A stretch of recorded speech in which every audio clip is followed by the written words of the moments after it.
តើបងប្អូនទាំងអស់គ្នាធ្លាប់មានបទពិសោធន៍ដែរទេដាំដំណាំពេញចិត្តថែទាំយ៉ាងខិតខំប្រឹងប្រែងក៏ប៉ុន្តែចុងក្រោយទទួលបានផលមិនល្អជំងឺចូលយាយីតម្លៃក៏ធ្លាក់ហើយខាតទុនជំរាបសួរបងប្អូនទាំងអស់គ្នាស្វាគមន៍មកកាន់ Channel រៀនពីកសិកម្មថ្ងៃនេះខ្ញុំនឹងចែករំលែកកំហុសធំៗទាំង7យ៉ាងដែលកសិករច្រើនធ្វើនៅពេលដាំដុះដោយមិនដឹងខ្លួនបើបងប្អូនជៀសវាងបានចំណេញក៏អាចកើនឡើងបានយ៉ាងច្រើនដូចគ្នាដែរតោះអញ្ចឹងយើងមកសិក្សាទាំងអស់គ្នាតើកំហុសទាំង7ហ្នឹងមានចំណុចអីគេខ្លះ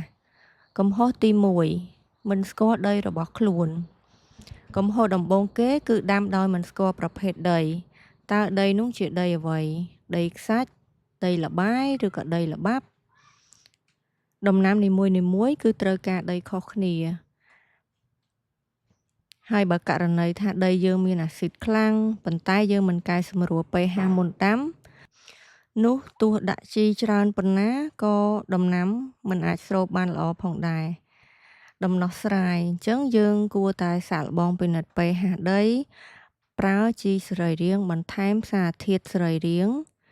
ហើយកុំដាំតាមគេបើមិនដឹងថាដីរបស់យើងនឹងសមស្របទៅនឹងដំណាំឬក៏អត់កំហុសទី2មិនគណនាចំណាយមុនដាំកសិករច្រើនតែដាំហើយសង្ឃឹមថាលក់បានចំណេញតែគ្មានការគណនាច្បាស់លាស់គិតថា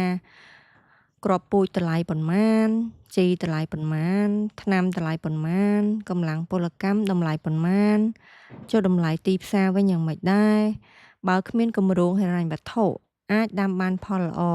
ក៏ប៉ុន្តែចំណេញតិចឬក៏អាចខាតបង់ថែមទៀតផងដំណោះស្រាយនោះគឺយើងចាំបាច់ត្រូវធ្វើតារាងចំណូលចំណាយមុនដាំរាល់លើកកំហុសទី3ប្រើជីខុសវិធីមានអ្នកគិតថាដាក់ជីច្រើនដឹងតែដំណាំលូតលាស់លឿនហើយតែជាក់ស្ដែងជីច្រើនពេកធ្វើឲ្យឫសខូចដីកាន់តែកើនឡើងនៅអាស៊ីតរុក្ខជាតិខ្សោយងាយឆ្លងជំងឺជីគីមីប្រើបានក៏ប៉ុន្តែត្រូវប្រើទៅតាមដំណាក់កាលលូតលាស់ល្អបំផុតគឺយើងត្រូវតែបញ្ចូលជីសរីរាង្គជាមួយចែកដាក់ជាដំណាក់កាលមិនដាក់ពេលថ្ងៃក្តៅខ្លាំងទេគឺយើងអាចដាក់នៅពេលព្រឹកឬក៏ពេលល្ងាចកំហុសទី4មិនបដូរដំណាំគឺមានន័យថាកសិករដាំតែដំណាំដដែលនៅលើដីដដែលជារៀងរាល់ឆ្នាំធ្វើឲ្យសារធាតុចិញ្ចឹមចុះខ្សោយសត្វល្អិតនិងជំងឺកើនឡើងហើយទិន្នផលធ្លាក់ចុះដំណោះស្រាយគឺយើងត្រូវតែធ្វើជាការដាំដំណាំបង្វិលឧទាហរណ៍ឆ្នាំនេះយើងដាំបន្លែស្លឹកឆ្នាំក្រោយយើងអាចដាំជាសណ្តែកឬក៏ដំណាំដែលមានជីជាតិវាជួយសម្រួលដីនិងកាត់បន្ថយជំងឺកំហុសទី5មិនគ្រប់គ្រងទឹកច្រើនពេកធ្វើឲ្យឫសរលួយទឹកតិចពេកធ្វើឲ្យដំណាំស្ងួតជាពិសេសរដូវវស្សាបើគ្មានប្រព័ន្ធបង្ហូរទឹកល្អអាចខាតដំណាំទាំងស្រុងតែម្ដងចឹងដំណោះស្រាយគឺយើងត្រូវតែធ្វើប្រព័ន្ធបង្ហូរទឹកប្រើស្មៅគ្របដីដើម្បីរក្សាសំណើមស្រោចទឹកពេលព្រឹកឬល្ងាចកំហុសទី6មិនតាមដានជំងឺទាន់ពេលជំងឺចូលដំបូងអាចឃើញតែស្លឹកលឿងបន្តិចបើមិនយកចិត្តទុកដាក់វាឆ្លងពេញទាំងស្រែពេញទាំងចម្ការកំហុសគឺចាំឲ្យធ្ងន់សិនទើបព្យាបាលតាមពិតអ្វីដែលកសិករត្រូវធ្វើគឺគួរតែពិនិត្យស្រែជារៀងរាល់ថ្ងៃកាត់ស្លឹកឆ្លងចេញភ្លាមប្រើវិធីធម្មជាតិមុនបាញ់ថ្នាំគីមីកំហុសទី7ដាំតាមគេដោយមិនសិក្សាទីផ្សារពេលឮថាដំណាំមួយថ្លៃគ្រប់គ្នាដាំតាមចុងក្រោយផលចេញពេលដូចគ្នាតម្លៃក៏ធ្លាក់ចុះដំណោះស្រាយគឺយើងត្រូវតែសិក្សាទីផ្សារមុននឹងដាំ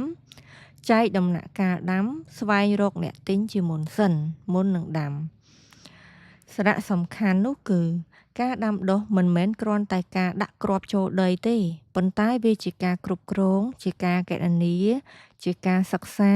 និងជាការតាមដានកំហុសតូចអាចធ្វើឲ្យខាតធំតែបើយើងដឹងមុនគឺយើងប្រកាសជាអាចជៀសវាងបានយើងអាចរកដំណោះស្រាយផ្សេងដើម្បីកុំឲ្យយើងខាត បើសិនជាបងប្អូនចូលចិត្តមាតិកាបែបនេះកុំភ្លេចជួយ Subscribe និងចែករំលែកឲ្យកសិករផ្សេងទៀតបានដឹងផងនៅភាគបន្ទាប់ខ្ញុំនឹងនិយាយអំពីរបៀបរៀបចំដីឲ្យល្អមុនដាំដើម្បីកាត់បន្ថយហានិភ័យជួបគ្នាឡើងវិញនៅវីដេអូក្រោយសូមអរគុណនិងសូមជម្រាបលា